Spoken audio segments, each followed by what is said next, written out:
विद्यार्थ्यांना अर्ज भरण्यासाठी 2 टप्पे आहेत। पहिला आहे पार्ट 1, दुसरा पार्ट 2। आता आपण सुरुवातीला पाहू पार्ट 1 काय आहे। पार्ट 1 मध्ये पुन्हा 2 सब स्टेप्स आहेत। पहिला आहे स्टुडंट रजिस्ट्रेशन। विद्यार्थ्यांनी स्वतः आपला इयत्ता 10वीचा सीट नंबर, मोबाईल नंबर, नाव नमूद करून स्वतःसाठी लॉगिन आयडी क्रिएट करून घेणे त्याला म्हणायचं स्टुडंट रजिस्ट्रेशन। ही छोटीशी प्रक्रिया आहे। स्टुडंट रजिस्ट्रेशन झाल्यानंतर जो लॉगिन आयडी पासवर्ड आपल्याला मिळेल आपण तयार करू, तो आपण प्रवेश प्रक्रिया पूर्ण होईपर्यंत सुरक्षित ठेवायचा आहे। आता पार्ट 1 मध्ये दुसरा मेजर भाग असतो तो म्हणजे आपली बेसिक माहिती। आपलं नाव, आपली शाळा, इयत्ता 10वीचा सीट नंबर, आपला ॲड्रेस, मोबाईल नंबर, ईमेल, आपण कोणकोणत्या रिझर्वेशन अंतर्गत येतो, आपलं इयत्ता 10वीचं बोर्ड, ही बेसिक माहिती आपण पार्ट 1 मध्ये भरणार। आणि प्रवेश प्रक्रियेसाठी जे ॲडमिशन प्रोसेसिंग फी जी आहे, प्रवेश प्रक्रिया शुल्क, ते आपण शेवटी भरणार। आपला फॉर्म लॉक केला, पार्ट 1 आपण भरला। आपल्याला पार्ट 2 मध्ये आपल्याला प्रवेशासाठी ज्युनियर कॉलेजची निवड करायची असते।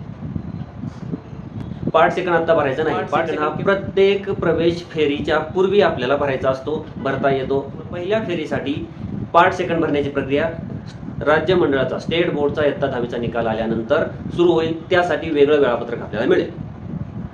तसंच पार्ट 2 प्रत्येक फेरीपूर्वी आपल्याला भरता येईल, त्याचंही वेळापत्रक आपल्याला स्पष्टपणे मिळेल। आता आपल्याला काय करायचं आहे, स्टुडंट रजिस्ट्रेशन करायचं आणि पार्ट 1 भरून घ्यायचा, आपला फॉर्म लॉक करायचा। लॉक केल्यानंतर आपला फॉर्म व्हेरीफाय होणं महत्त्वाचं आहे।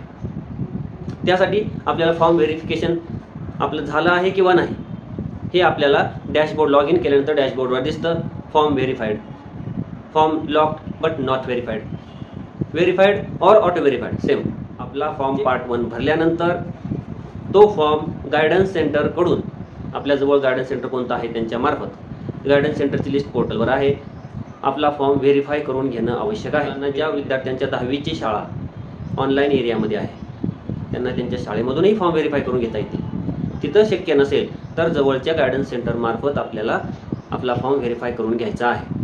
हे सगळं भरल्यानंतर आपल्याला काही डॉक्युमेंट्स अपलोड करायचे आहेत। समजा 11th एडमिशन के प्रोसेस के लिए फॉर्म भरने की 2 स्टेप्स, पार्ट 1 और पार्ट 2 आपको समझ लेने की ज़रूरत है। पार्ट 1 में स्टूडेंट रजिस्ट्रेशन करना है। स्टूडेंट रजिस्ट्रेशन के बाद आपकी बेसिक डिटेल्स भर के आपको फीस भर के आपको फॉर्म लॉक करना है। उसके बाद अगर आपका फॉर्म डैशबोर्ड पे नॉट वेरीफाइड आ रहा है तो आपको नज़दीकी गाइडेंस सेंटर से आपका फॉर्म वेरीफाई करा के लेना है। ये एक ही बार करना है, ये 1 टाइम प्रोसेस है। ये आप फॉर्म कभी भी अनलॉक करके उसमें चेंज कर सकते हो, लेकिन जब भी आप फॉर्म पार्ट 1 में चेंज करेंगे तब आपका फॉर्म फिर एक बार वेरीफाई करा के लेने की ज़रूरत पड़ेगी। और पार्ट 2 जो है वो पार्ट 2 के बारे में अलग से आपको सब टाइम टेबल मिल जाएगा। पार्ट 2 में आपको कॉलेज की लिस्ट देनी है जिसमें आप एडमिशन लेना चाहते हैं, तो उसकी लिस्ट आप हर राउंड के पहले चेंज कर सकते हैं। स्टूडेंट रजिस्ट्रेशन कैसे करना है, पार्ट 1 कैसे भरना है, पार्ट 2 कैसे भरना है, इसके लिए आपको अलग अलग सेपरेट वीडियो मिलेंगे। उसकी लिंक आपको इस वीडियो के डिस्क्रिप्शन में मिल जाएगी। ॲक्च्युअल फॉर्म भरण्याच्या अगोदर आपल्याला मॉक डेमो रजिस्ट्रेशन आपल्याला फॅसिलिटी दिलेलं आहे। या मॉक डेमो रजिस्ट्रेशनमध्ये आपल्याला काय करायचं आहे, जस्ट पार्ट 1 भरून पाहायचं आहे, प्रॅक्टिस करायची आहे। ज्या विद्यार्थ्यांनी पार्ट डेमो रजिस्ट्रेशनमध्ये फॉर्म भरला असेल त्यांनी तो विसरून जायचा आहे, जस्ट पाहायचं आहे। त्यावेळेस ॲक्च्युअल रजिस्ट्रेशन करतो आपण, त्यावेळेस डेमो रजिस्ट्रेशनमधले युजर आय डी पासवर्ड चालत नाहीत। पुन्हा मॉक डेमो रजिस्ट्रेशनमधला संपूर्ण डेटा इरेज केला जातो आणि ॲक्च्युअल पार्ट 1 भरत असताना आपल्याला सर्व प्रोसेस पुन्हा करावी लागते। हे प्रत्येकाने लक्षात ठेवायचं आहे। आता पार्ट 1 कसा भरावा, डिस्क्रिप्शनमध्ये व्हिडिओ।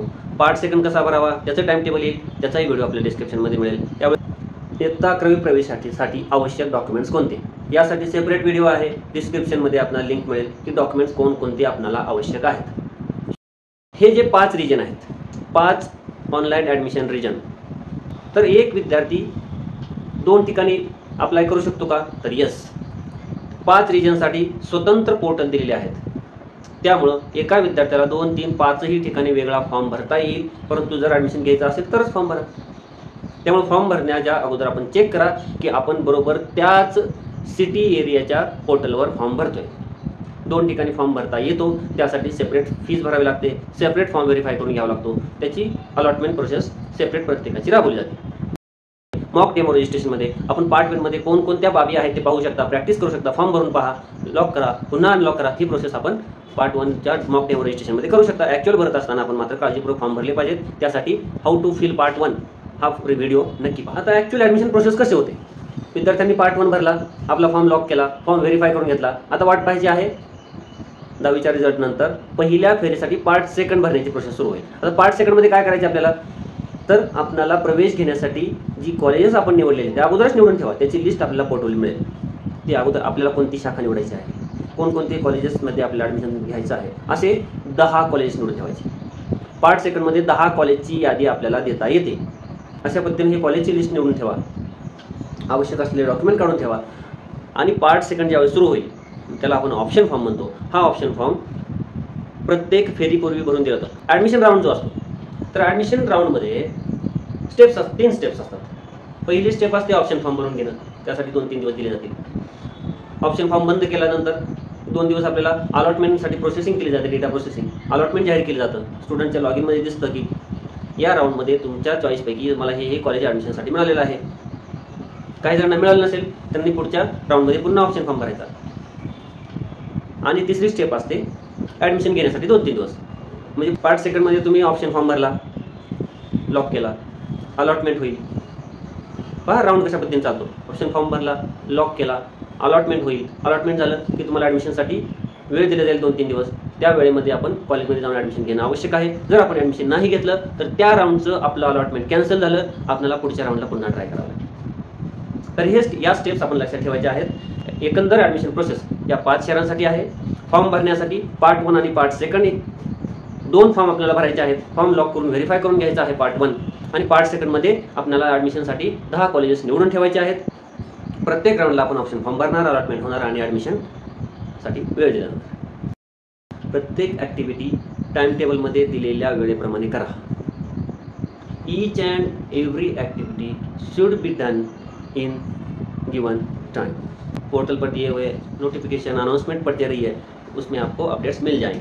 और 11th एडमिशन का बुकलेट भी पोर्टल पर जल्दी अपलोड किया जाएगा. उसमें भी आपको राउंड की जो भी मैं वीडियो में बता रहा हूँ वो भी चीज़ें आपको पढ़ने को मिल जाएगी. 11th ॲडमिशन प्रोसेस कोणासाठी आहे? जे विद्यार्थी इयत्ता 10वी उत्तीर्ण झालेले आहेत आणि 2023-24 मध्ये इयत्ता 11वी मध्ये प्रवेश घेऊ इच्छितात आणि या 5 शहरांमध्ये प्रवेश घेऊ इच्छितात, त्यांच्यासाठी ही ॲडमिशन प्रोसेस आहे.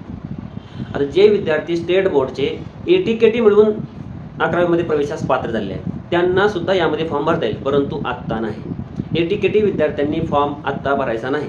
ATKT विद्यार्थ्यांसाठी 3 रेग्युलर राऊंड झाल्यानंतर स्पेशल राऊंड 2 पहा, 3 रेग्युलर राऊंड आणि 1 स्पेशल राऊंड झाल्यानंतर ATKT विद्यार्थ्यांना फॉर्म भरायची प्रोव्हिजन दिली जाईल. त्यांनी त्यावेळेस फॉर्म भरायचा आणि त्यांना सुद्धा ॲडमिशनची संधी मिळणार आहे. त्यामुळे ATKT विद्यार्थ्यांनी आता सुरुवातीलाच आपला फॉर्म भरून चूक करू नका. राज्य मंडळाचा इयत्ता 10वीचा निकाल लागण्यापूर्वी पार्ट 1, 10वीचा निकाल लागल्यानंतर प्रवेश फेऱ्या सुरू होतील पार्ट 2. प्रत्येक फेरीपूर्वी पार्ट 2 पुन्हा भरता येईल किंवा दिलेले ऑप्शन्स एडिट करता येतील, खालीवरती करता येईल. प्रत्येक राऊंडला ऑप्शन फॉर्म भरणं, अलॉटमेंट होणं आणि ॲडमिशन घेणं या सब स्टेप्स असतील. आणि महत्त्वाचं प्रत्येक ॲक्टिव्हिटी स्टुडंट रजिस्ट्रेशन कसं करावं, पार्ट 1 कसा भरावा आणि पार्ट 2 सुद्धा कसा भरावा, कोणकोणत्या दक्षता घ्याव्यात यासाठी वीडियो लिंक डिस्क्रिप्शन में है. जो बच्चे मराठी नहीं समझते उनके लिए भी हिंदी में वीडियो है, उनकी भी लिंक इस वीडियो के डिस्क्रिप्शन में आपको मिल जाएगी.